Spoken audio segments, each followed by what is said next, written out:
tinatawag natin ngayon na Jesus Ministries dahil sa pag-aaral natin at sa nakarang 18 taon, na-realize natin na halo-halo ang sinusunod ng Christians. Narong sumunod sa law, narong sumunod sa grace, narong sumunod kay Moses, narong sumunod kay Jesus, narong pinaghalo-halo, nagkakaroon ng mga confusion.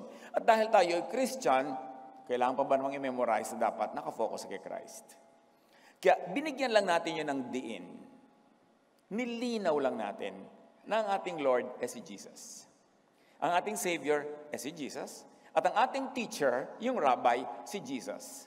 Kaya nililinaw natin na lahat ng katuruan before Jesus came and after Jesus, in the last 2,000 years of Christian history, lahat ng katuruan na yon, sasalain natin sa katuruan ni Jesus.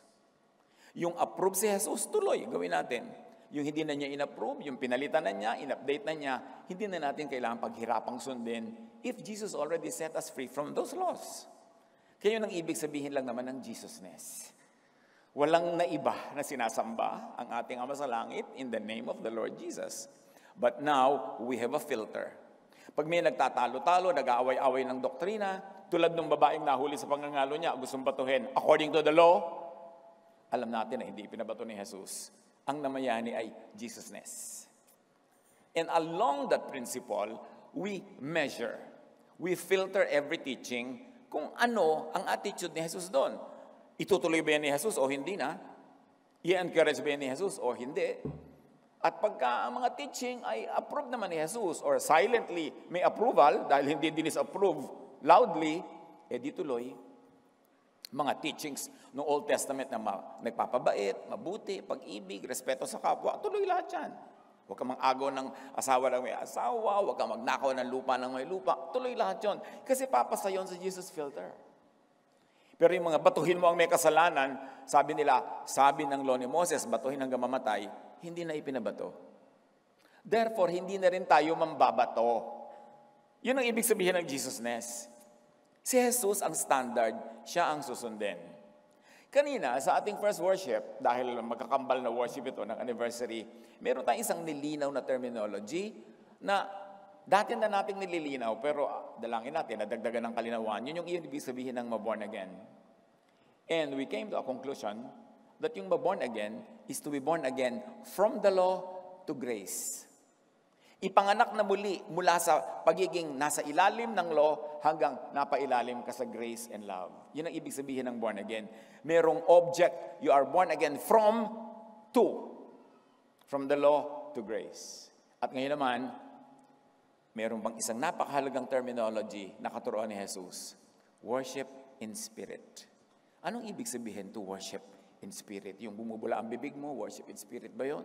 Diba? Yung inaakyat mo yung kortina, nakakarating ka sa kisame, worship in spirit. Ano ba talaga yan? Anong ibig sabihin ng age of the spirit? Na nung si Jesus dumating, pag ahon niya sa tubig from baptism, bumaba yung espiritong banal sa kanya, the age of the spirit has obviously dramatically begun.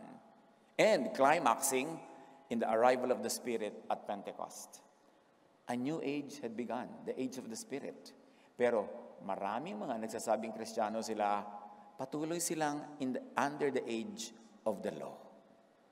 May naiba na. Kung may na born again, na iba ka born again from the law to grace, may na born again din sa age of the Spirit.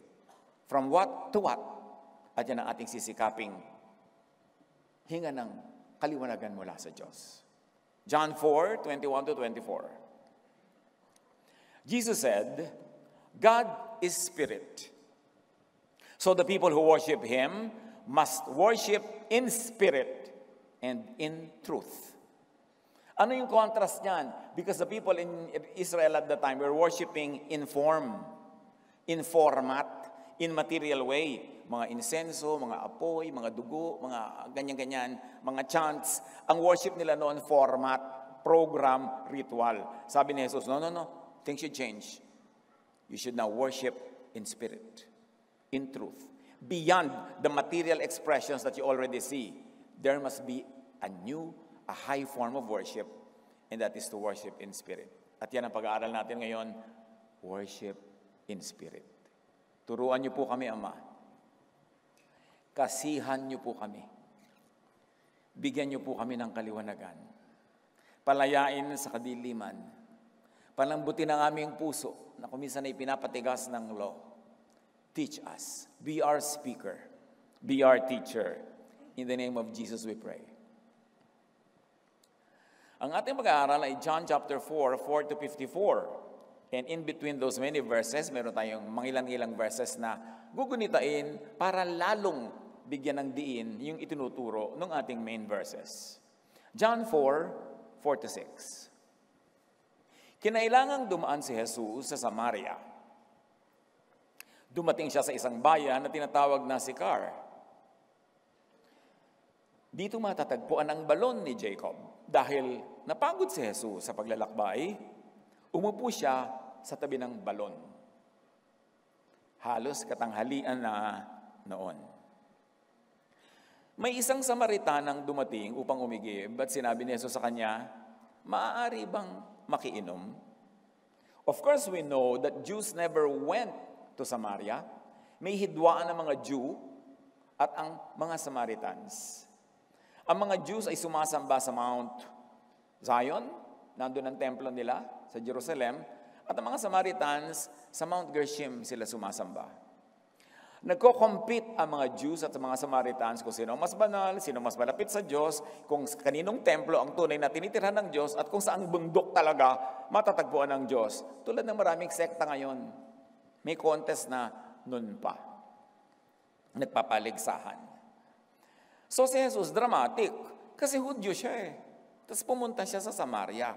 Ang mga Jews, iikot ng malayo, imbes mag-shortcut through Samaria. Kasi umiiwas sila sa mga Samaritans na consider nila yung marurumi, mga second class na mga nilalang. Si Jesus, hindi lang nagpunta sa Samaria, umupo pa siya doon sa balon na pinupuntahan ng mga tao para umigib. And here comes a woman, Samaritan na nga, woman pa. Tapos sabi ni Jesus, pwede bang makahingi ng maiinom sa'yo? Parang ang daling basahin yan ngayon eh. Pero kung nabubuhay ka noon, napaka-revolutionary niyan. Hihingi ka ng tubig sa isang babae, lalaki ka, tapos Samaritan siya, Jew ka pa. Sinabi sa kanya ng babae, ikaw ay Hudyo, lalaki. At Samaritana naman ako, babae. Bakit ka humihingi sa akin na inumin? Sinabi niya yon sapagkat hindi nakikihalubilo ang mga Hudyo sa mga Samaritano. O kaya another translation which is equally correct, hindi gumagamit ang mga Hudyo ng pinggan o tasa ng mga Samaritano. In other words, sasalo kang babae ng tubig, ginagamit ang kanyang timba, hindi gagamit ang Hudyo ng timba na yon na ginagamit ng Samaritano. So sabi niya, paano kita bibigyan ng tubig? You are a Jew. I am a Samaritan woman. Why? Why, oh why, are you asking me, of all people, for a drink? So you see, tradition, history, race, gender, define and confine thinking and behavior. At itong encounter na ito ay hindi lang tungkol sa ihingian ng tubig. Ang tunay na pinag-aaralan dito ay kung paano kinukulong ang isip ng tao. Paano kinukulong ng tradisyon, paano kinukulong ng doktrina, paano kinukulong ng kultura at ng mga gender assignments. Di ba? Jesus came to set free. Kaya talaga ang pag-uusapan dito, kulungan. Ano ba ang kulungan sa istoryang ito? Jesus sets free from these prisons and limits, which are really thoughts, mindsets, constructs in the mind. Ang tunay na kulungan ay hindi pader, hindi bato, hindi rehas. Ang tunay na kulungan ay isip. Kaya papalayain ni Jesus ang isip para lumaya ang katawan at ang lahat-lahat. John 4:10, sumagot si Jesus, kung alam mo lang ang kalooban ng Diyos, at kung sino itong humihingi sa iyo ng inumin, ikaw ang hihingi sa kanya at bibigyan kanya ng tubig na nagbibigay buhay. Kala mo naman kung sino ka, tubig mo lang dyan, may botete pa galing sa balon. Kung kilala mo lang ang humihingi sa'yo, hindi ka magsasalita ng ganyan eh. Sa akin ka hihingi ng tubig na hindi lang first class, but super class. Tubig na nagbibigay buhay. Sabi niya, I would give you living water. And this living water could be received only by an open mind, by a new mindset. Kasi paano ka nga hihingi kung yun lang tubig na yun, ayaw mong ibigay dahil meron kayong divide, cultural divide, religious divide. Sabi niya ganun, kung matatawid mo lang yung pader na yan ang utak mo, pupunta ka sa akin, hihingi ka, ang ibibigay ko sa iyo, tubig na nagbibigay ng buhay. Buhay na walang hanggan. Pero para mo makamit yon, dapat tumawid ka sa pader na yan. Dapat lumabas ka sa utak na yan para mo matanggap ang grasyang ito. The gift of God is freedom. In and through Jesus, the Holy Spirit, freedom from confinement and limits set by the Jewish scriptures and law. Bakit pumasok ang Jewish scriptures and law sa usapan? Yun naman talaga, nagli-limit sa kanila eh. Pati mga Samaritan are limited by their scriptures, by their laws. Yun ang nakagapo sila, napipigil sila, nakatali sila. Sabi sa Ephesians 2:14-15, Christ gave His own body to destroy the law of Moses with all its rules and commands. Ang linaw. Sino man ang magsasabing sila'y alagad ni Jesus, sila'y nagtuturo ng katuroan ni Jesus, ay susunod sa ginawa ni Jesus na halimbawa. He destroyed the law of Moses that imprisoned people, that limited their belief, that limited their freedoms, that limited their very lives. Jesus came to destroy the law of Moses. Anybody who says followers sila ni Jesus must do the same. Or must at least enjoy the freedom already given by the finished act of Christ, that is, destroying the law. Not the moral law, ha? Hindi yung mga huwag kang makikiapid, huwag kang gagawa ng masama. Yung law na yun tuloy. Pero yung mga religious laws that limited, tulad ng Sabbath, tulad ng diet, tulad ng mga gender roles and assignments, mga cultural laws associated with religion, winasak na lahat ni Jesus yun para makalaya ang tao. Para pwede na magtalastasan ang Jew at ang Samaritan at ang Gentile. Galatians 5:1, so Christ has truly set us free. Now make sure that you stay free and don't get tied up again in slavery to the law. Nakita niyo kung paano tawagin ni Paul ang law? Enslaving. Sabi niya, pinalaya na kayo. Huwag na kayo magpapatali pang muli sa pagkaalipin sa mga batas na yan ng relihiyon ng Israel. John 8:36, so if the Son sets you free, you will be free indeed. And what part of our anatomy is set free by Jesus? Our brains, our mind, our mindset. Because really, there is only one true prison under heaven. That is the mind. Kaya ang mission ni Jesus, papagliwanagin yung isip, palayain yung isip. John 4:11, sa pagtutuloy ng kwento. Nagsalita ang babae, Ginoo, malalim ang balong ito at wala ka namang pansalok. Saan ka kukuha ng tubig na nagbibigay buhay? You have no tool and you cannot use mine because you're a Jew. I am imprisoned by that thought and so must you be imprisoned. So there can be no helping between the two of us because we are limited by our traditions, by our scriptures, by our religions. Ang issue is Jewishness, race, religion as limitation.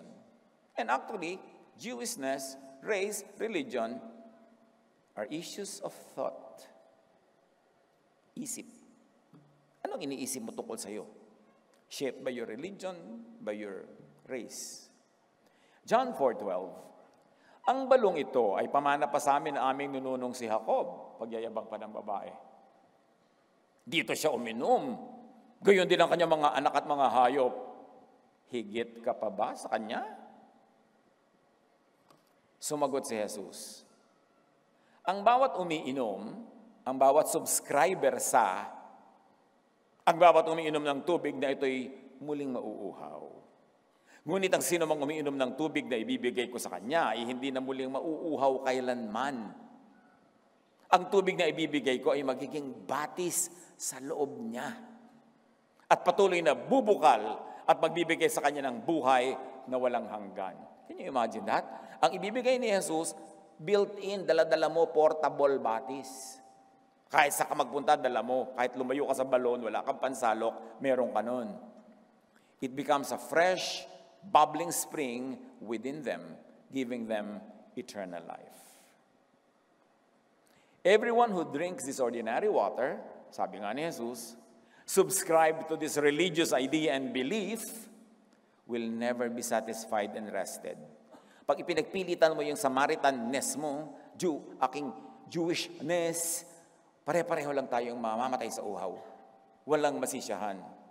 Anyone who subscribes to this religious idea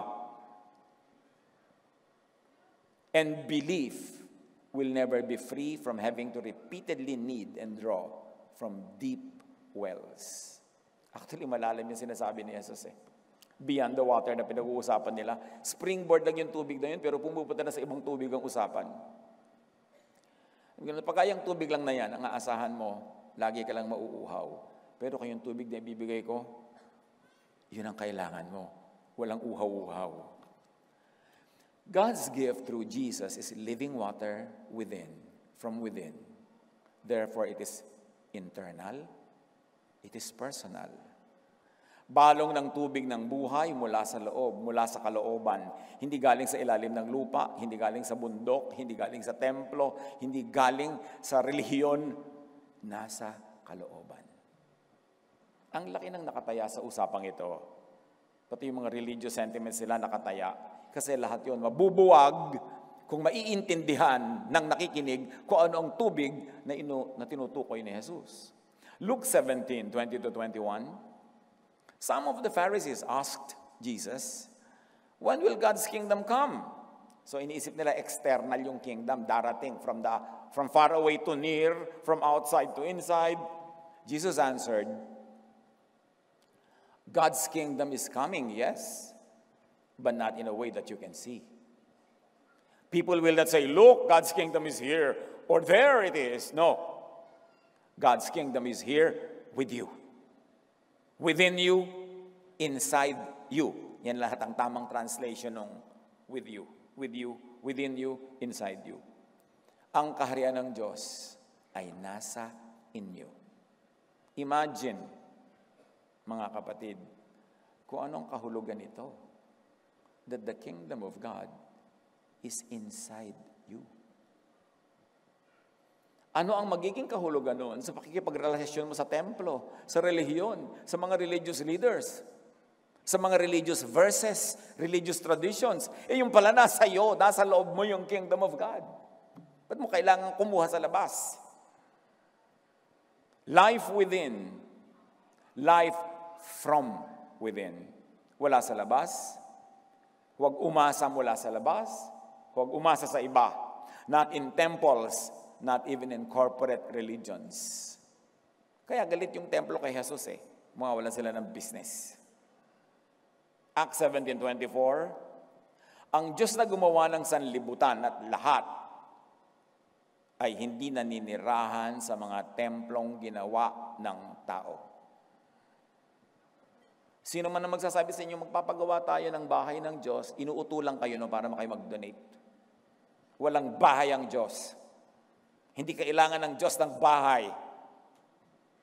Neither does God live in physical idols or bring it higher in conceptual idols or doctrines made by man. Hindi nagtitira at hindi nako-confine ang Diyos sa templong physical, sa image o idol na physical, at hindi rin siya nakukulong sa mga constructs, sa mga doctrines, sa mga theologies. God is above and beyond all that. Hindi ka pwedeng makaimbento ng theology na nailagay mo yung Diyos sa loob. Hindi mo siya mapagkakasya. 1 Corinthians 3:16, don't you know that you yourselves are God's temple? and that God's Spirit dwells in your midst or in you or within you? Kayo'y templo ng Diyos at naninirahan sa inyo ang Kanyang Espiritu. Namnamin nyo kung anong kahulugan nun. Tayo ang templo. Naninirahan sa atin. Kaya meron tayong batis sa loob na kusang bumubukal. God's gift through Jesus is living water, welling up to eternal life. Meaning freedom from eternal death, from spiritual hunger, thirst, freedom from food. John 4:15-18. Sinabi ng babae, Ginoo, bigyan po ninyo ako ng tubig na yan upang hindi na ako mauhaw, ni pumarito pa upang sumalok na muli. Na-realize ang babae na may magandang nakataya sa usapan na to. Hindi pa lang niya maintindihan kung ano yun. Pero sabi niya, gusto ko yan. Sana all. Sabi niya. Dapat meron din ako niyan. Sabi ni Jesus, gusto mo pala. Umuwi ka at isama mo dito ang iyong asawa. Wala akong asawa. Sagot ng babae. Sinabi ni Jesus, tama ang sinabi mong wala kang asawa. Sapagkat 5 na ang iyong naging asawa. At ang kinakasama mo ngayon ay hindi mo asawa. Totoo nga ang sinabi mo. Hindi naman siya minamarites ni Jesus. Nagpapakilala lang si Jesus. Kaya sabi ng babae, Ginoo, palagay ko isa kang propeta. Kasi nalaman ni Jesus yung si Jesus lang dapat ang makaalam at siya lang, pero alam. Kaya inungkat ni Jesus to para magpakilala siya. Alam ko nangyayari sa buhay mo. Alam ko kung anong dapat mong malaman at alam ko kung anong tunay mong kailangan. Kaya sabi niya, propeta yata kayo. Diba? The woman's need for water, also her other needs, her needs for a husband or husbands were insatiable. Hindi masyahan, kaya nakakalima na. Maganda yung metaphor kasi kahit isang drum na tubig ang makuha niya, isang vapor na tubig, hindi pa rin siya masisyahan. Kaya ginagawa ni Jesus yung parallelism. Yung tubig na yan, hindi ka masisyahan. Tulad ng hindi ka nasyahan sa mga lalaking nagdaan sa iyong buhay. Kasi hindi naman talaga yan ang kailangan mo eh. At yung ibibigay ko sa iyo, yun ang kailangan mo, kaya yun ang pag-usapan natin. Sabi ni Jesus. Hindi naman siya sinusumbatan o sinusurot sa kanyang mga naging panlalalaki. Her means, her tools, meaning ordinary water, and husbands as well, do not truly satisfy, are transient. So now, naihanda ni Jesus yung puso ng babaeng makinig. Kasi naungkat na niya yung pinaka-sensitive na bagay sa kanyang buhay, na ngayon ay tinanggap na niyang propeta po kayo. Ibig sabihin, maniniwala ako sa sasabihin niyo. John 4:20, ibinalik na naman ng babae ang usapan sa hidwaan. Contest na naman. Dito sa bundok na ito, sumasamba sa Diyos ang aming mga ninuno. Ngunit sinasabi niyong mga Hudyo, na sa Jerusalem lamang dapat sambahin ang Diyos. Another paligsahan ng thought, paligsahan ng doctrine, paligsahan ng utak. Our mountain, Mount Gershom, or yours, Mount Zion? Yun ang tanong ng babae. Our tradition, belief, laws, and doctrines, or yours? Alin ba ang superior? Kaya sabi niya, higit ka pa ba sa aming ninunong si Jacob na naghukay ng balon na to? John 4:21, sinabi naman ni Jesus, maniwala ka sa akin. Darating ang panahon na sasambahin ninyo ang Ama, hindi nasa bundok na ito. Hindi rin sa Jerusalem. Ibig sabihin, mali kayo, mali rin ang mga Jew. Darating ang panahon na lalabas ang katotohanan, hindi naman talaga dyan sa dalawang bundok na yan dapat sambahin ng Diyos. Not on the Samaritan nor on the Jewish mountain, which also means not on the Samaritan or the Jewish tradition, beliefs, laws, and doctrines. Not on the Samaritan and Jewish thought. Not there. The truth is not there. The spring is not there. Ang tunay na sumasamba sa Ama ay sasamba sa Kanya sa Espiritu at sa katotohanan. Hindi sa lugar, hindi sa bundok, hindi sa building, hindi sa liturgy, hindi sa ano paman, hindi sa doktrina, Hindi sa scriptures. Sabi niya, sa spirit and truth. Sapagkat ganyan ang uri ng pagsambang ninanais ng Ama. Bakit? Ang Diyos ay Espiritu. At ang mga sumasamba sa Kanya ay dapat siyang sambahin sa Espiritu at sa katotohanan. In thought. Not a physical location, not a man-made temple, not by outward actions, activities, gestures, rituals, or programs, not by man-invented religious formula or man-formulated doctrines and dogma. Not by form, formality, and text. Not in ignorance or falsehood. God is spirit, therefore God is word, thought, idea. Kaya si Jesus, in the beginning was the word. In the beginning was the idea, the thought, the concept. Ang usapan, nasa isip, wala dyan sa mga nakikita sa labas. And His worshipers must worship in the spirit and in truth, in the word, in thought, in idea. And if you like to bring it another level higher, worship must be done in spiritual impulses, vibrations, frequencies from within to the heavens, into the circle of God. Dapat malinaw kung saan lumilipat. From within the person into the heart of God. Direct. Romans 8:26. We are very weak. And may I suggest we are very weak in thought. But the Spirit helps us with our weakness. We don't know how to pray as we should. But the Spirit Himself speaks to God for us. He begs God for us, speaking to Him with feelings too deep for words. You see, sabi, we don't know how to pray. Tapos sa attend ka ng prayer meeting, may listahan, ito ipagpe-pray mo. Ito ipagpe-pray. Aba, mabuti ka pa, alam mo. Kung ano ipagpe-pray, samantala sabi ng Romans, ang Espiritu, hindi nga tayo makapag-pray, magpe-pray na for us in our behalf. Kasi hindi tayo makaspeak ng spiritual language at this present limitation. We don't know how to pray. Do not presume. So ganon, but the Spirit prays for us. Speaking in God language to God for us who do not speak that language at the moment. So worship in spirit and in truth supersedes tradition, doctrines, and even religious scriptures. Tandaan niyo yan.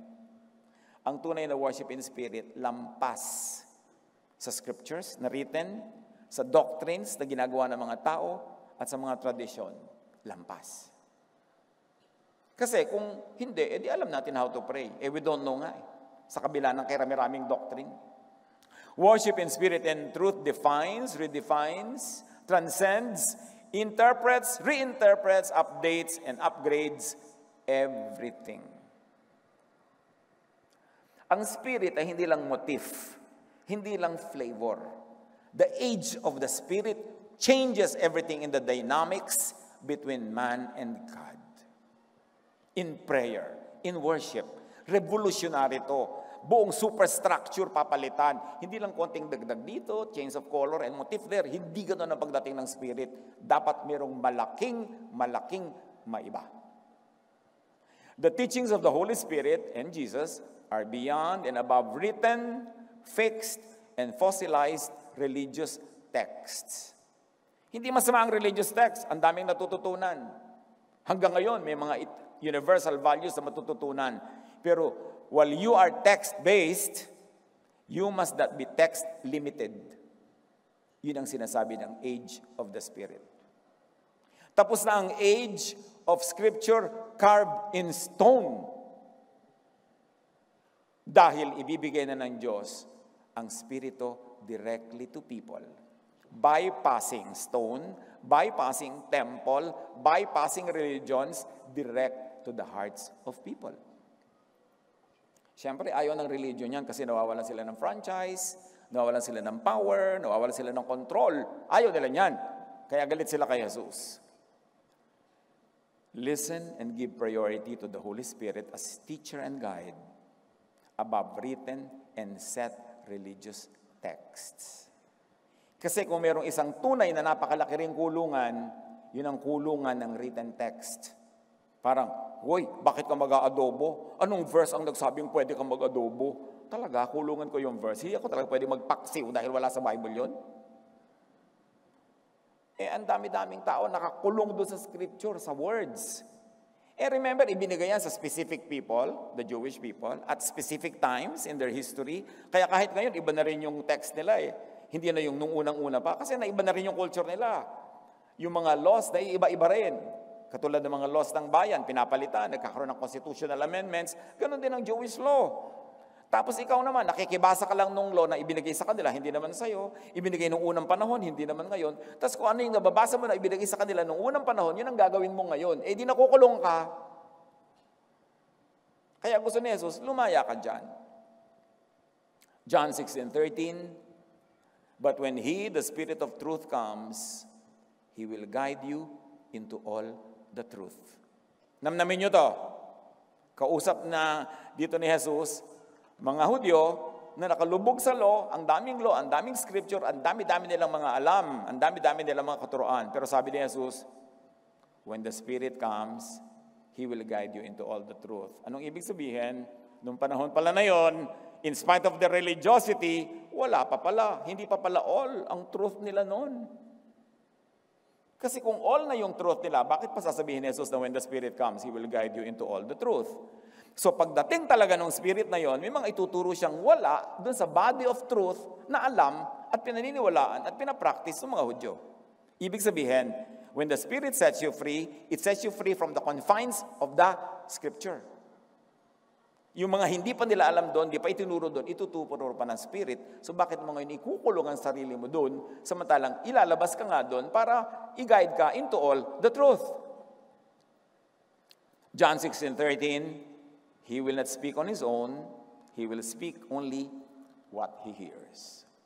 So this is a direct message from God, not via official religious texts. Addressed to the new creation, the new person, the born-again person, to the new mind, the new receiver. Binanggit ko kanina sa ating first worship that the mind is not a factory of thoughts. It is a receiver of thought.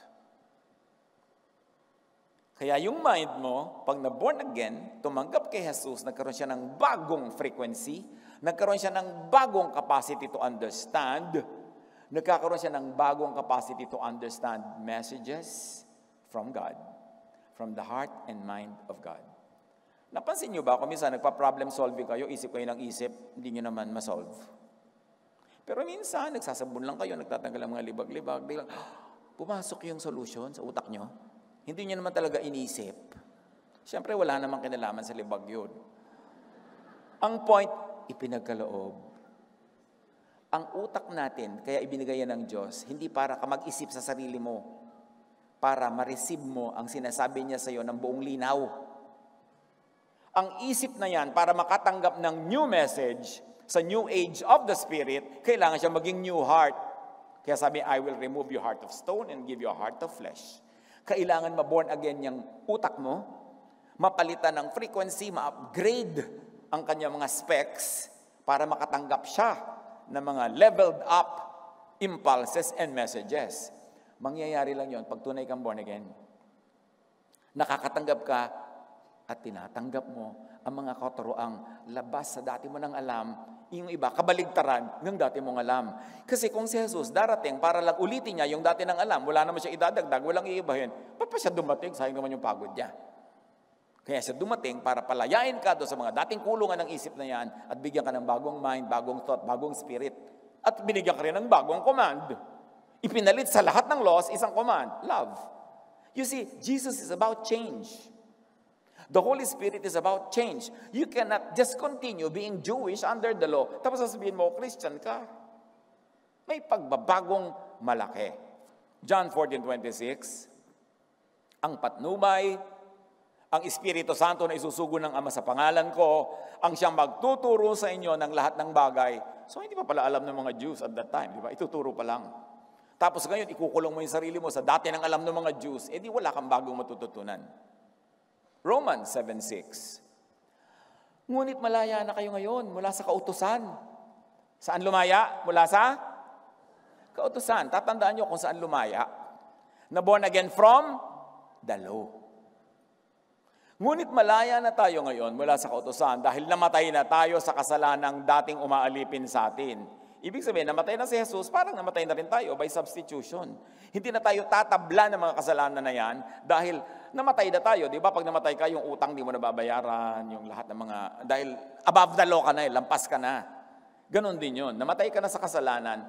Tapos yung iba naman ngayon, pinipilit ka pa rin patayin sa kasalanan, parusahan, pinipilit ka pa rin pagdusahin dahil nagkasala ka, namatay ka na nga sa kasalanan through Jesus.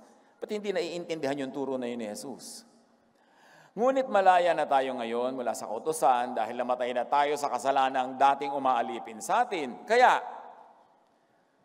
tayo'y naglilingkod sa Diyos, hindi ayon sa lumang batas na nakasulat, yan yung scripture, kundi ayon sa bagong buhay ng Espiritu. Hindi na kayo limited sa written text. Lampas na tayo doon.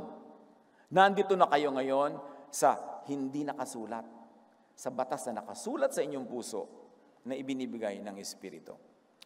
But now, by dying to what once bound us, the law, we have been released from the law so that we may serve in the new way of the Spirit.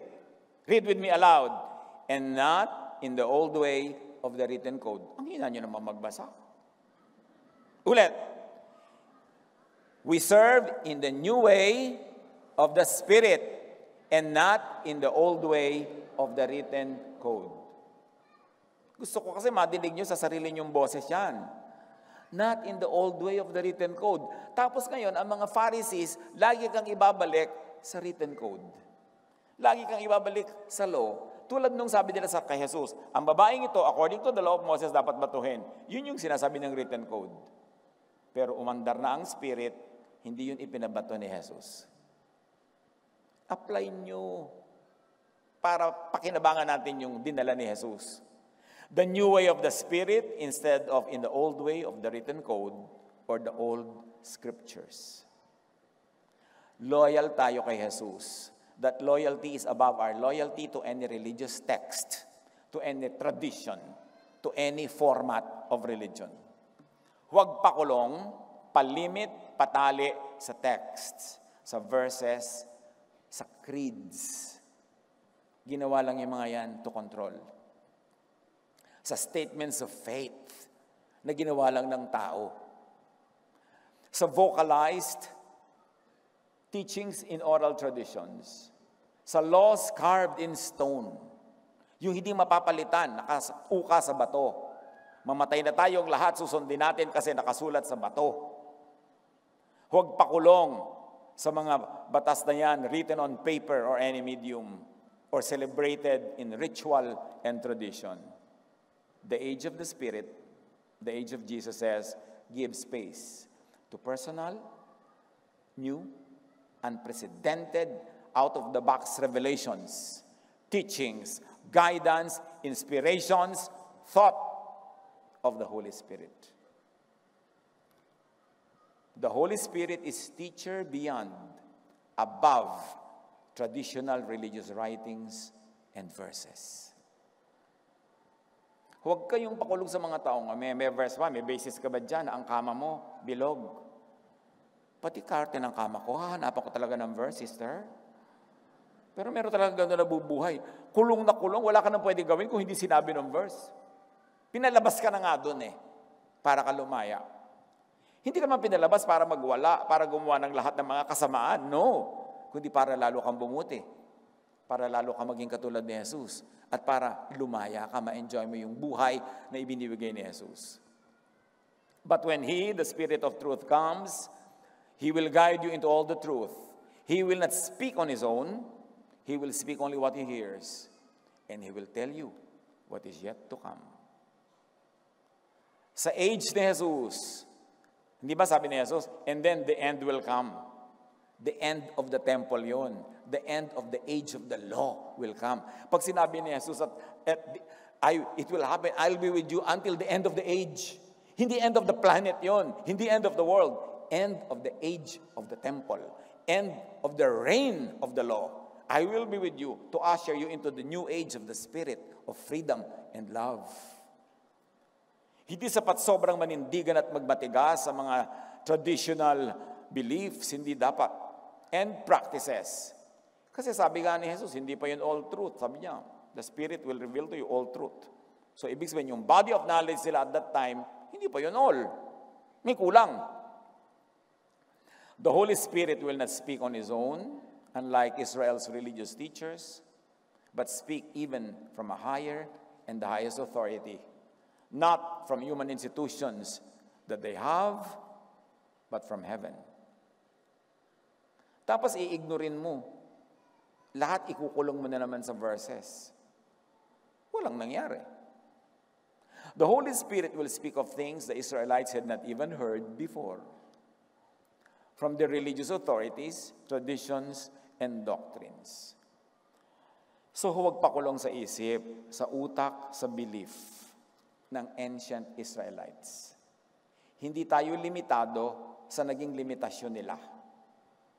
Hindi tayo inuutusang ikulong ang sarili natin sa mga naging kulungan nila.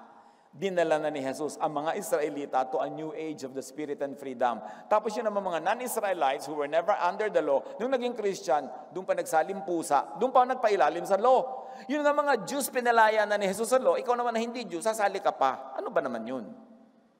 Konting pag-iisip. Jesus teaches the truth unheard of by ancient Israel, far beyond what Israel had already heard, to be taught by the Holy Spirit, no less, coming from God directly, has yet to come, but was coming soon. Of course, that was said 2,000 years ago. Therefore, Israel and all believers had better be ready to hear new things. Israel and the non-Israelite believers of Jesus had better be ready to hear new things unheard of in the Jewish scriptures. Malinaw ba? Kailangan ready ka na makarinig ng bago, ng iba, ng nasa labas, ng kinaugalian ng Israel. Mark 1:27. Kaya nga pagdating ni Jesus, na obvious na yon. Ang lahat ay namangha, kaya't sila'y nagtanungan sa isa't isa. Paanong nangyari yun? Ito'y isang kakaibang katuruan. Yun ang reaksyon nila sa katuruan ni Jesus. Makapangyarihan niyang nauutusan ang masasamang espiritu at sumusunod naman ang mga ito sa Kanya. Proof of genuineness. You see, ang katuruan ni Jesus ay kakaiba, bago. Hindi repeat nung luma. Kaya kung ikaw, tunay kang nananalig kay Jesus, huwag kang matakot sa bagong karunungan, sa bagong kaalaman, dahil yun talaga ang dala niya. Hahanguin niya ang Israel sa mga lumang kaalaman na nagkukulong sa kanila. Therefore, Israel had better be willing to obey, to hear new teachings, and able to change their minds, their thoughts, their beliefs. Ang tunay na conversion ay hindi nagpabautismo lamang. Hindi nag-join ng isang church lamang. Ang tunay na conversion is change of mind. About what? About the law. About God's love. From judgment to grace. From harshness to love. Dapat change of mind. Romans 12:2. Hayaan ninyong baguhin ng Diyos ang inyong pag-iisip upang maunawaan ninyo ang kanyang kalooban. Sa gayon, magagawa ninyo kung ano ang mabuti, kalugod-lugod, at ganap na kalooban ng Diyos. Ano daw dapat? Hayaan nating baguhin ng Diyos ang ating pag-iisip. Pag may binago sa isip, ibig sabihin may dating iniisip na iiwan at may bagong iniisip na pupuntahan. Yun ang pagbabago. Hindi pwedeng ipilit mo yung dati, basta walang gagalaw. Ano yan? Bonel? Uy, natatandaan ng iba dyan, di ba? Walang gagalaw sa Yeye Bonel. So, ganun yung iba sa doktrina. Walang gagalaw. Ito na yung nakalakihan ko. Walang papalitan. Ito na yung una kong narinig. Walang papalitan. No. Sabi, hayaan yung baguhin ng Diyos ang inyong pag-iisip. Kailangan mag-change. Let God transform you into a new person. Willing ka dapat, no? And be able to change doctrines and practices from the old to the new, from the law to grace and love, from Moses-ness and Pharisee-ness to Jesus-ness. Kaya nga, namamalata tayo lagi, kaji Jesus-ness, di ba? Para talagang malinaw. Kasi kahit anong gawin mo dyan, magtitiwari ka, magwo-worship ka, akyatin mo yung mga poste, pero pagka hindi nagbago ang iyong isip about the law, under the law ka pa rin. Natatakot ka pa rin, at mananakot ka pa rin ng iba. Hindi ka lalaya, hindi ka paghaharian ng Diyos. What changes in belief and thinking and practices does Jesus in John 16:13 teach and require?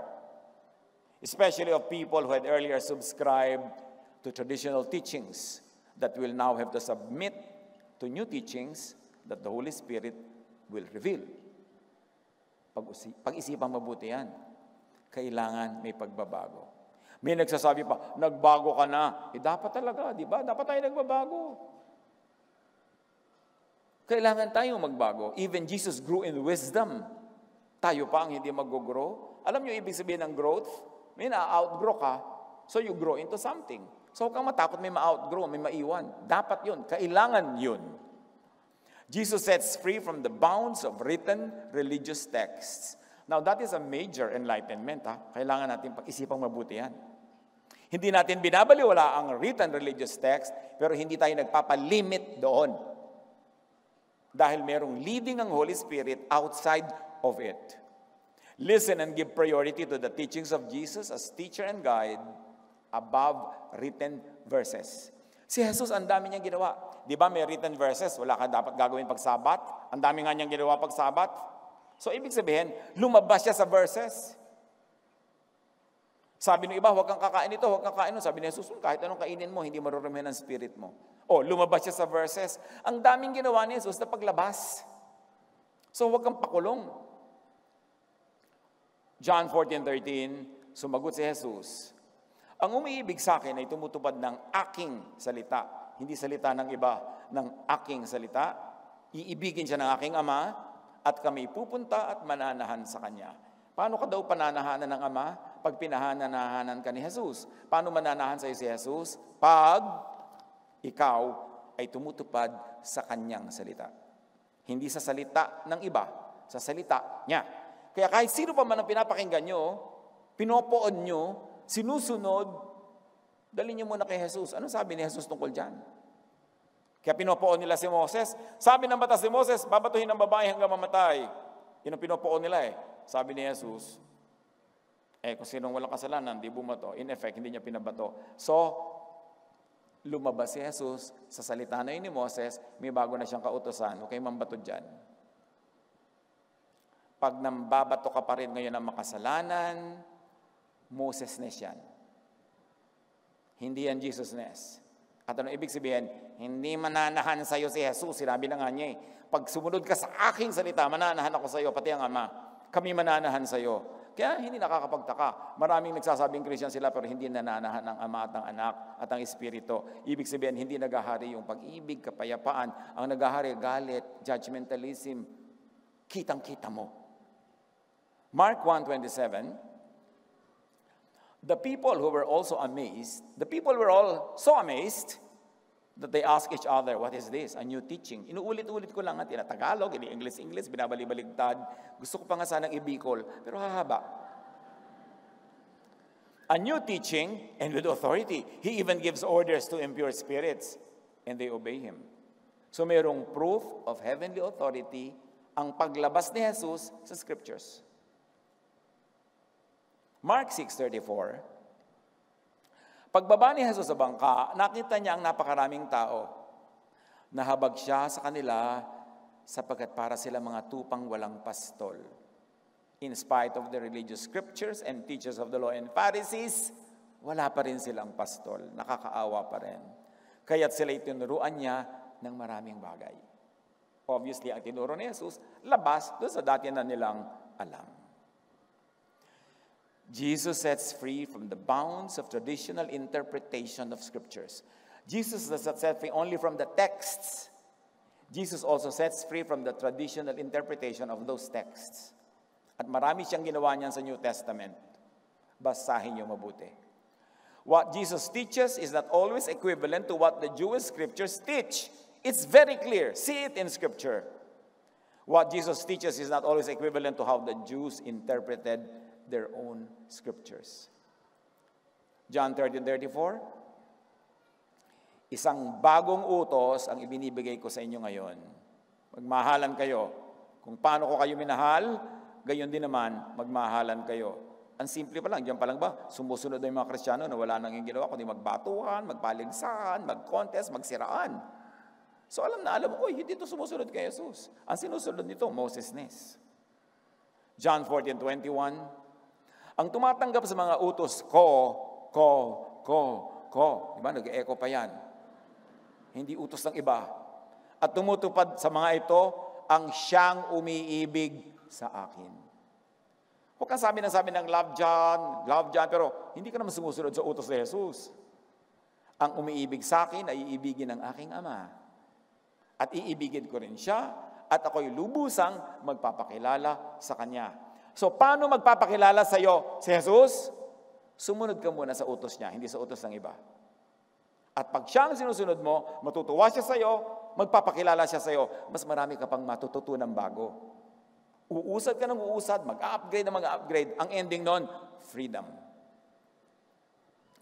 Sumunod muna sa utos ni Jesus para mas lubusan pa siyang magpakilala at mag-reveal. Jesus sets free by giving space for what the Holy Spirit teaches apart from and outside of written verses. We respect the verses and we use the verses as long as they pass the Jesus filter. That should be clear. What Jesus teaches is equivalent to what the Holy Spirit teaches and will and would still teach. Acts 7:51, napakatigas ng ulo nyo. Bakit daw? Kung ano ang ginawa ng inyong mga ninuno, yun din ang ginagawa ninyo ngayon. Lagi ninyong nilalabanan ang Espiritu Santo. Diba? Nilalabanan nyo yung sinasabi ng Spirit. Pinipilit yung ikulong sa inyong mga tradisyon. Acts 10:47, tulad natin, sila ay pinagkalooban din ng Espiritu Santo. Sino ang law? Ang makapagbabawal na bautismuhan sila sa tubig. So lumabas sila sa law, sa scripture, sa tradition. Maraming ginawa sa Book of Acts. Nasanay na lang tayong nababasa at ginagawa na rin natin. Wala nang shock value. Nung panahon nila, shocking kasi lumabas sila sa scripture. Sa Jewish scripture, sa Old Testament. Romans 8:6, the mind governed by the Spirit is life and peace. So, meron na ba tayong peace? Yun ang ibig sabihin na governed ka ng Spirit. Pag hindi pa, governed ka pa ng law. Kaya ka takot, kaya ka afraid, kaya ka guilty. Romans 8:6, so letting your sinful nature, and it is sinful by law, control your mind leads to death. Do you know that there's hell in the mind? Hell in the heart? People who are ruled by the law will always have hell in their hearts and minds because they will always be guilty. They will always be afraid. And yun yung hell in your heart, hell in your mind. But when you understand grace, God's forgiveness, God's love, ano mangyayari? You let the Spirit control your mind, leads to life and peace. Ang mangyayari sa isip mo at puso, kingdom of God. Paano mapupunta yung kingdom of God in your heart and mind? When you are ruled by grace, by love. But as long as you are ruled by the law, it will be hell in your mind, hell in your heart. Sapagkat hindi espiritu ng pagkaalipin ang inyong tinanggap upang kayo'y mamuhay sa takot. Sa halip, ang inyong tinanggap ay ang espiritu ng pagkupkop upang kayo'y gawing mga anak ng Diyos. Kaya tayo'y tumatawag sa Kanya ng Ama, Ama ko, Abba, Father. 1 Samuel 10:6, sa oras na yon, lulukuban ka ng espiritu o kaya ng kapangyarihan ni Yahweh. Ika'y sasama sa kanila at gagawin mo rin ang ginagawa nila. Magbabago ang iyong pagkatao. 2 Samuel 23:2, nagsasalita sa pamamagitan ko ang espiritu ni Yahweh. Ang salita niya ay nasa aking mga labi, hindi limited to written verses. Kahit pa noong Old Testament, nagsasalita ang Spirit. Marami lang hindi nakikinig. Kaya sabi, katulad kayo ng mga ninuno nyo, wala kayong ginawa, kundi labagin ang Espiritu. At eto mga kapatid, namnamin nyo itong verse na to. Ha? Joel 2:28. Pagkatapos ito, ipagkakaloob ko ang aking Espiritu sa, kanino? Lahat ng tao, hindi na yan franchise ng mga religious leaders lamang. Ipagkakaloob ko ang aking Espiritu sa lahat ng tao. Ipapahayag ng inyong mga anak na lalaki at babae ang aking mga mensahe. So lalaki at babae magpapahayag ng mensahe. Tapos ngayon, yung mga Pharisees, bawal mag-preach ang babae. Bawal magpastor ang babae. Hindi pwede magsalita ang babae. Hindi si Jesus ang may sabi noon. Kaya yun man, padadaanin mo sa Jesus filter. Sasalain mo kay Jesus. Para ano pa, Jesus is Lord of Lords. Kung ang masusunod pala, yung nagbabawal sa babae. Ipapahayag ng inyong mga anak na lalaki at babae ang aking mga mensahe, magkakaroon ng mga panaginip na wala sa scripture, walang verse. Magkakaroon ng mga panaginip ang inyong matatandang lalaki at makakakita ng mga pangitain ang inyong mga kabataang lalaki. Lahat ng yan, wala sa written text. Outside of written religious texts. They will step out of tradition, of scripture, of the old mind. Mga kapatid, yung age of the Spirit, nagsimula na noong Acts chapter 2. Nung sinabi ng mga taga-Jerusalem, uy, lasing yata kayo, ang pinagagawa ng mga apostle, ba't kayo ganyan? Sabi ni Pedro, hindi kami lasing. Ito yung sinabi ni Joel. Lahat magtuturo, lahat mayroong katuruan, lahat may revelation. Pero syempre, after Acts chapter 2, sinupress uli ng church yon, kinontrol uli ng mga pare, ng mga religious leaders, sila lang uli ang may karapatang magsalita. Nag-backslide actually ang Christian church, bumalik sa law.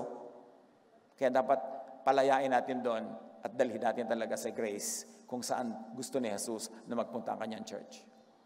Luke 4:18, ang Espiritu ng Panginoon ay sumasa akin sapagkat hinirang niya ako upang ipangaral sa mga mahihirap o naghihirap under the law ang magandang balita ng God's love and grace above the law. Isinugo niya ako upang ipahayag sa mga bihag ng law na sila'y lalaya by grace at sa mga bulag dahil sa madilim talukbong ng law na sila'y makakakita. Isinugo ako upang palayain ang mga inaapi ng teachers of the law and Pharisees. Yung mga parenthetic expressions, suggested serving yon. But you know, when you really synthesize the readings, doon ka uuwi, doon ka pupunta. Romans 8:2. And because you belong to Him, the power of the life-giving Spirit has freed you from the power of sin that leads to death. Sa pamamagitan ng kautusan ng Espiritong nagbibigay buhay, dahil sa pakikiisa natin kay Kristo Jesus, pinalaya na ako mula sa kautusan ng kasalanan at kamatayan. Jesus sets free by decriminalizing spirit-led breaking and stepping out of the law. Kasi alam nyo, kinicriminalize ng mga Pharisees ang pag-step out of the law. Pagka hindi ka na sumunod sa law, criminal ka na. Pagka may ginawa ka na hindi prescribed by the law, criminal ka na. No, Jesus sets free. Jesus decriminalized spirit-led breaking and stepping out of the law. As very, very graphically expressed, yung babae, hindi niya sinunod yung law, hindi niya pinabato. Galatians 5:18. Salamat na lang, 50 pages na lang pala yung natitira sa notes ko. Okay. Lapit na to. Galatians 5:18. But if you are led by the Spirit, church, read. You are not under the law. Tiyakin nyo lang na Holy Spirit, baka naman Spirit of the glass yan. No? Marami naman mga Spirit of the bote. Tiyakin nyo lang, Spirit na holy. Ibig sabihin, wala siyang ipapagawa sa inyo na hindi sang-ayon sa pag-ibig, kabutihan ng Diyos expressed in Jesus. Jesus pa rin yung filter. Para may protection ka rin kung ano-ano spirit ang maisip mo dyan. But if you are led by the Spirit, you are not under the law. Halimbawa, sabi ng napakahigpit na church, walang a-absent na Sunday school teacher, 52 Sundays a year. Dapat nandito kayo, bumiyak man ng lupa, kumidlat, di ba, magka-tsunami, magkaroon ng earthquake, magturo kayo dyan. Eto ngayon yung lola mo, nagtatampo sa'yo, naglalambing, taga-malayo. Po, hindi mo na ako dinadala, wala nung na-born again ka. Led ka ngayon ng spirit, pupunta mo yung lola mo. Nalagihingalo na nga, di ba? Sasabihin mo doon sa iyong mahigpit na teacher, na superintendent, absent muna po ako sa Sunday, pupunta ako sa lola ko. No! The Sunday is for God. Di ba? The whole of it. Hindi lang 1 hour, 1 whole day. Yun yung law. But if you are led by the Spirit, you are not under the law. Umabsent ka. Puntahan mo yung lola mo. Kasi inaalipin ka lagi ng church. Kahit naghihingaloan ka mag-anak, ikakasal ang pinsan, ililibing ang lola, hindi ka pinapa-attend. Kahit naman magturo ka na magturo, pareho pa rin yung mga marites, hindi rin naiiba. You are not under obligation to the law of Moses. Lalo naman sa law of the Pharisees. At lalong-lalo naman hindi sa law of modern-day Pharisees. Kung pinapatubayan kayo ng Espiritu, wala kayo sa ilalim ng kautusan. Paano po yan, Pastor? May picnic yung office namin, nandun yung gwapo. Sunday. O ano ba? Kanino spirit ba yan nangungusap sa'yo? Diba? Di makinig ka. Baka naman mapagsarhan ka na ng langit, di umabisit ka ng isang araw. Ano ba naman yon? Magsasara ba yun, church, dahil lang pumarada ka sa harap ni gwapo sa picnic? Pero i-demonize yan ng mga Pharisees. Bawal sumaya, bawal umibig, bawal magka-girlfriend, bawal magka-boyfriend. Pag tumanda ka namang dalagat binata at may sakit ka, di ka naman aalagaan, mga diko na yan. Ako, alagaan ka ng mga yan. No. Kaya makinig ka sa spirit. Paano mo malalamang spirit? Loving, user-friendly, helpful, kind, accommodating. Yun. O, palakpakan nyo kung gusto nyong pumarada. Kung pinapatnubayan kayo ng Espiritu, wala na kayo sa ilalim ng kautusan. Para ano pa dumating si Jesus? Dumating age of the Spirit. Tapos lahat pala ng gagawin mo, nakatali ka rin. Gumising ka, maruha. Kailangan, kasi matagal na tayong inuuto ng mga Pharisees, kinukulong, kinokontrol.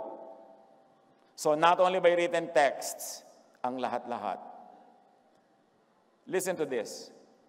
Be verse-based, but do not be verse-limited. Yes, maganda, may verses yung mga ginagawa mo, may verse references. Pero marami kang pwedeng gawin na wala sa verses, tulad ng magluto ng adobo. Talagang kahit mangisay ka, hindi mo makikita yan doon. So, huwag kang ganun, huwag kang literal, huwag kang masyadong legalistic.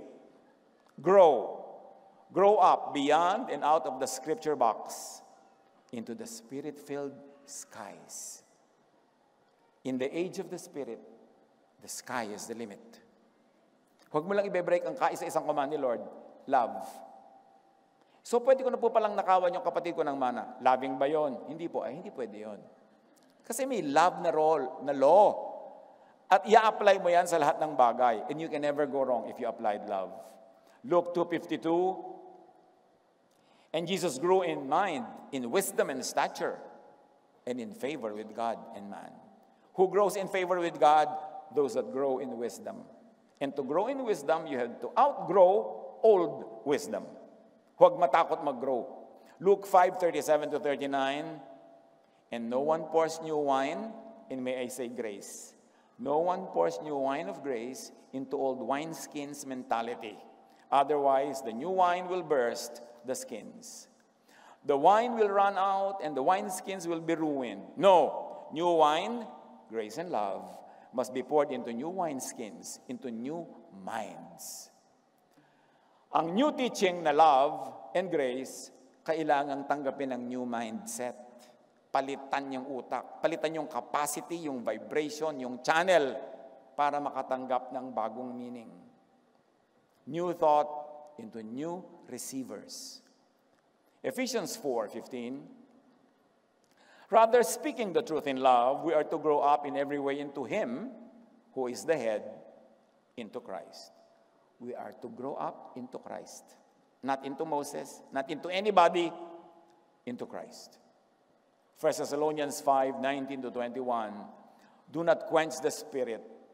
Do not treat prophecies or new knowledge outside of written religious texts with contempt.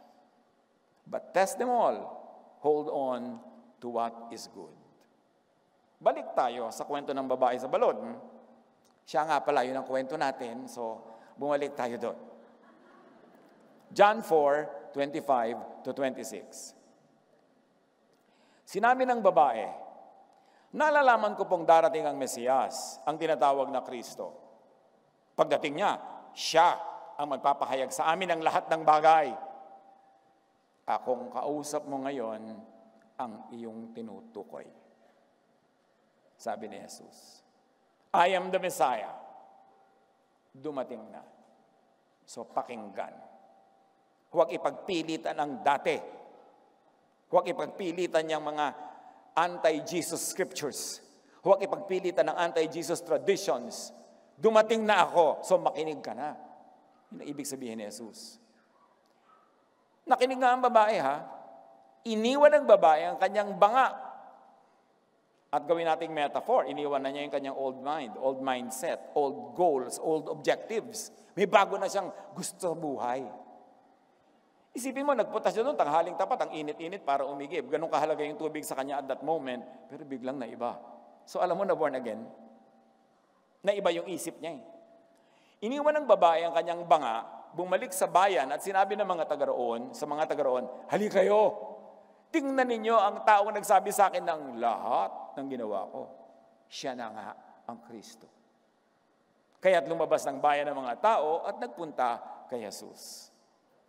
The Holy Spirit filled the woman because the woman listened to Jesus. Makinig ka muna para kapuntahan ng Espiritu. Huwag mo antayin yung Espiritu para kabigyan ng karunungan. Makinig ka muna. John 4:39 to 41. Maraming Samaritano sa bayang iyon ang naniwala kay Jesus dahil sa patotoo ng babae. Sinabi niya sa akin ang lahat ng aking ginawa. Kaya't pumunta sila kay Jesus at nakiusap na tumigil muna siya ron. Imagine, ayaw nila sa mga Hudyo, di ba? Ngayon, nakiusap pa sila. Stay some more. At tumigil nga siya ron sa loob ng 2 araw. At marami pang sumampalataya nang mapakinggan siya. The Holy Spirit touched and filled many Samaritans. Pagkatapos, sinabi nila sa babae, naniniwala na kami ngayon. Hindi dahil sa sinabi mo, kundi dahil sa narinig na namin siya. Alam na naming siya ang tagapagligtas ng sangkatauhan. Hindi na lang siya tagapagligtas sa mga Hudyo o ng mga Samaritano o ng mga Gentile ng sangkatauhan. Saan siya tagapagligtas? From the law. Yan ang itanim nyo sa utak nyo. Ililigtas ka from the law. Kaya huwag kang maniniwala sa mga taong ibinabalik ka sa law, ikinukulong ka sa law, inuusig ka by the law. Hindi yun alagad ni Jesus. Dahil inililigtas niya tayo from the law. Anong kahulugan yan sa buhay natin na practical araw-araw? Sa pinaniniwalaan natin, sa itinuturo natin, sa ating asal. Sa asal natin sa mga taong iniisip natin nagkakasala. Gusto mo ba lagi silang maparusahan? Lagi silang magbayad sa kasalanan nila? Hindi yan galing kay Jesus. Kailangan mabago ang isip natin tungkol sa sin, tungkol sa law, tungkol sa grace, tungkol sa love. Dahil pag hindi mananahan sa iyo si Jesus, hindi mananahan sa iyo ang Ama, akala mo lang. Tapos ang bumubukal sa bibig mo, judgment, galit, pronouncement of galit. Alam mong, hindi nananahan sa iyo ang Espiritu. Pag-isip-isipan natin. Panginoon, turuan niyo po kami. Tulungan niyo po kami maunawa ito.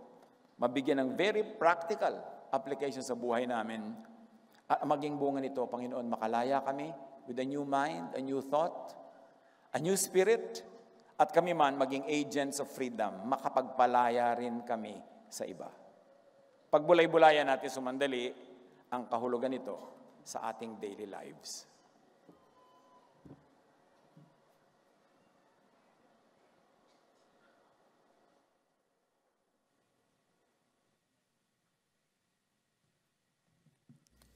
Tayo po ay manalangin.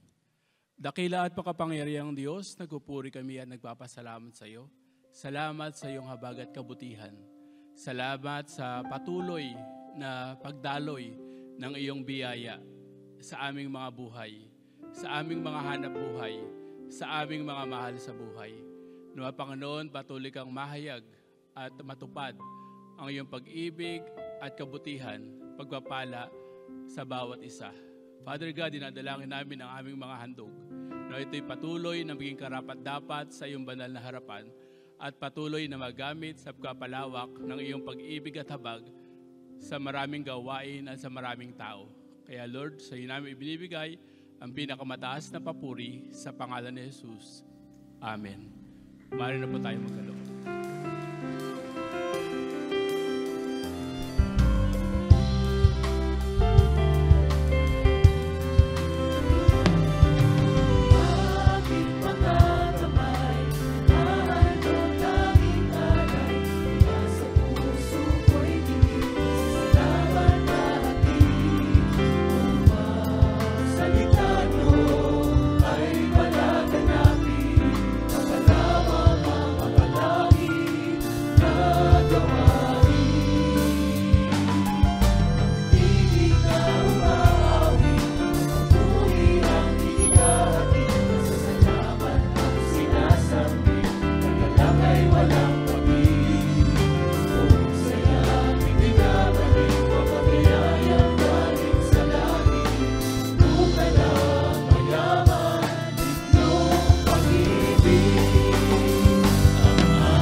Napakainan po na tayo ay magsasalo at pagka ating gugunitain ang banal na hapunan na ginawa ng Panginoon. Passover is a Jewish festival that commemorates the exodus of the ancient Israelites. It celebrates their journey from slavery to freedom. The Lord Jesus gave the Passover a new meaning a new symbolism. And the Lord instructed His disciples to observe the Passover in His memory. Sabi niya sa Luke 22:19, alalahanin ninyo ako sa inyong mga gagawing ito. Kaya tayo ngayon ay gugunitain natin ang kamatayan, pagkabuhay na muli ng Panginoon, declaring our unwavering faith in His message of love and freedom, and thanking Him as we commemorate His sacrifice. Ihanda natin ang ating mga puso. Sa ilang saglit, manahimik tayo at magpasalamat sa Panginoon na binigyan niya tayo ng kalayaan from the law, from judgment, and from punishment because of His love. Prepare your hearts. We shall remember the Lord through commemorating the Lord's Supper.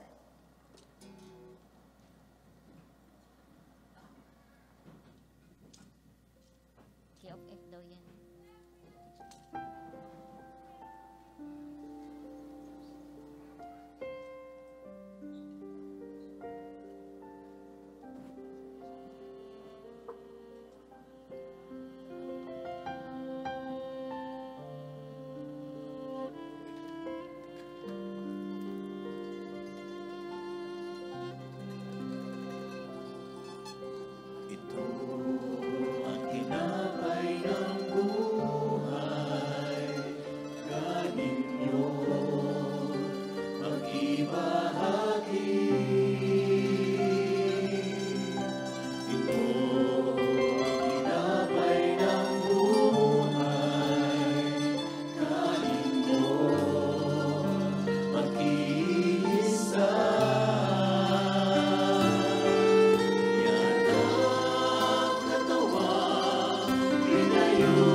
And he took bread, gave thanks, and broke it, and gave it to them, saying, "This is my body given for you. Do this in remembrance of me."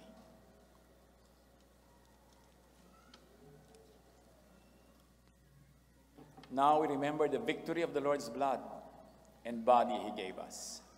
And we recommit our obedience to the teachings as we live in freedom from the law and under his great love and amazing grace. While they were eating, Jesus took bread, and when he had given thanks, he broke it, and he gave it to his disciples and said, "Take it, eat it, this is my body." Then he took a cup. And when he had given thanks, he gave it to them, saying, "Drink from it, all of you. This is my blood of the covenant, which is poured out for many for the forgiveness of sins."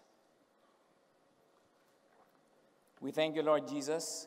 Accept, receive with thanksgiving your grace, your love, and your freedom. We celebrate your goodness. We celebrate the love of the Father expressed perfectly in your sacrifice. We receive fully the grace that you give us. In the name of Jesus, Father, we pray. Amen. Praise God. Spend some more time in quiet prayer, thanking God for the privilege of commemorating our freedom.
We praise the Lord. Purihin ang Panginoon, and we're so glad that we could be together. It's such a blessing na magkakasama tayo ngayong umaga sa ating anniversary Jesus celebration. Yes? Purihin ang Panginoon. Purihin ang Panginoon. Ang natapos pong mensahe ng Kuya Ed Lapis ay pinamagatang Worship in Spirit or Spirit of Truth. Karugtong ng mensaheng ito ay ang mensaheng pinamagatang Born from Above na ibinahagi noong first worship service. Ngayon naman, mga kapatid, mga kaibigan, ay kikilalanin natin ang kapatiran natin na mula sa iba't ibang bahagi ng ating ng Pilipinas. At ang gusto ko sana, ang aking ire-request, salubungin natin sila ng kaway at palakpakan sa habang tinatawag natin sila isa-isa. Alright? Kinikilala natin ang kapatirang day by day mula sa Nasipit, Agusan del Norte sa pangunguna ng atin Nena Pasinio. Purihin ang Panginoon. Yes. Praise the Lord. We're so glad we're together. Mula naman sa lalawigan ng Cavite, ang ating mga kapatid sa Dasmariñas sa pangunguna ng Kuya Lawrence Sarmiento. Ang mga kapatid natin mula sa Ciudad de Cavite, kasama ang Kuya Jig Flores at ang ating Marilu Alfonso. Ang ating mga kapatid from Naik, Cavite, kasama ang ate Bing Nerona at ang ating Malu Alfonso. Mula naman sa Bulacan, ang ating mga kapatid from Malolos, kasama ang Kuya Dexter Andres. From Pampanga, ang kapatiran ng Mabalacat, kasama ang Kuya Daniel Jeronimo. Mula naman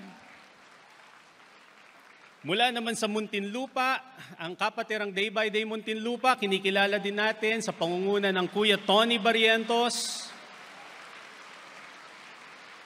Praise the Lord. Mula sa Nueva Ecija, sa San Leonardo, ang sa pangunguna ng Kuya Ray Abad. Kumusta po kayo? Mula naman sa General Tino, Nueva Ecija, kasama ang Kuya Hener Reyes. Sa Laguna naman, mula sa Laguna, ang mga kapatiran natin mula sa Aratan, Santa Rosa, kasama ang Kuya Joel Garcia. Oh, hello there! Mula sa Balibago, Santa Rosa, sa pangunguna ng Kuya Manny Santos. At mula naman sa Day by Day Kalamba, sa pangunguna ng Kuya Jess Tolentino. Ang ating mga kapatiran mula sa Day by Day Gatid sa pangunguna ng Kuya Jerry Salvador. Mula sa Lucena, ang mga kapatid natin mula sa Lucena, sa pangunguna ng Kuya Bong Ramos. Ito, malalayo ito. Mga kapatid natin galing sa Metro North, sa pangunguna ng Kuya Edwin Rivera. Purihin ng Panginoon. At syempre sa pangunguna ng Kuya Danny Ibarola, ang mga kapatiran from Metro East. Again, welcome sa ating lahat. Kawayan natin ang bawat isa, batiin natin, ngitian ang bawat isa. At muli, happy anniversary. Mga kapatid, magkita-kita po tayong muli sa ating susunod na Jesus Celebration dito sa PICC sa July 2, 2023. Yan po ang susunod natin na Grand Worship Celebration, ang pagtitipon-tipon po natin. Ngayon naman po, tayong lahat ay tumayo at para sa ating pagtatapos, narito ang ating Tatay Gami Alba para sa pangwakas na panalangin.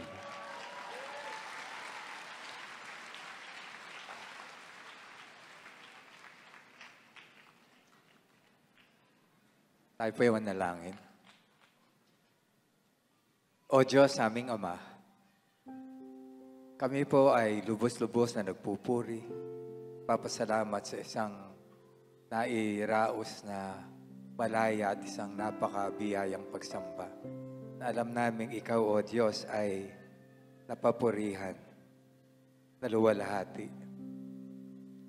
Salamat sa mensahe na amin pong napakinggan at marapatin mo aming Diyos na lumawak pa, lumalim pa ang aming pangunawa tungkol sa iyong pagmamahal, sa iyong biyaya, sa iyong kaawaan. Loobin mo rin na ito ay mai-apply namin sa aming pang-araw-araw na buhay. At tulungan mo kami na sa pagkaunawa namin ng iyong pag-ibig, kahabagan, biyaya, kami naman ay maging daluyan mo ng iyong pagmamahal. Kami, Panginoon, ay maging tunay na maging kapahayagan ng katotohanan ng Ikaw ang Diyos ng pag-ibig. Ikaw ang Diyos na punong-puno ng biyaya. At kami nagpupuri aming Panginoon sa 38 taon na anibersaryo ng Day by Day Jesus Ministries. Pero Lord, bukod sa higit sa bilang ng taon, nais naming purihin ka sa iyong ginawa sa Day by Day at sa pamamagitan ng Day by Day. Salamat sa napakaraming buhay na inabot mo, Panginoon. Mga kabataang magulo ang buhay, inilagay mo sa maayos na pamumuhay. Mga pamilyang halos mawasak na, nabuo dahil sa iyong kahabagan, sa iyong pagmamahal. Mga naging mga mag-asawa, Panginoon, na nakapagsimula ng maayos sa pamumuhay at nananampalataya kaming magpapatuloy sa maayos sa pamumuhay. At ngayon, aming Diyos, ang Day by Day Jesus Ministry sa aming Ama, ay akin pong idinadalangin na patuloy na pakitaan mo, pakahayagan mo ng iyong pag-ibig. At dalangin ko rin aming Diyos na ang bawat isa na bumubuo sa day by day, Panginoon, ay patuloy mong kasihan ang iyong banal na spirito. Maging sensitive kami sa pagkilos ng Banal na Espiritu, aming Diyos. And we are very much open, Panginoon, sa mga teachings that would set us free from being captive. Pagkakaalipin sa mga maling katuruan. Pagkakaalipin sa maling emosyon, maling damdamin, maling pananaw. Dalangin ko na ang bawat isang bumubuo nito, aming Panginoon, ang day by day. At ang mga mahal sa buhay ng mga kapatiran ay feeling right, hopping my shoes, run into the day, sparkles in the air, come and play. Laughing and dancing around we go, hearts are like fireflies aglow. Singing our song under the blue sky, holding hands high, you and I. This is my happy dream, like a sweet melody. We're flying so free. This is my happy dream, forever you and me, singing it in harmony. Smiles all around, everywhere we see. Jump in the puddles, joy is our key. Rainbow above, colors so bright. We shine in the day and into the night. Friends by my side, can't stop this fun. Sharing our secrets till the day is done. Sunsets and starry nights we chase, living our lives in this bright place. In this wonder world we made, every moment never fades.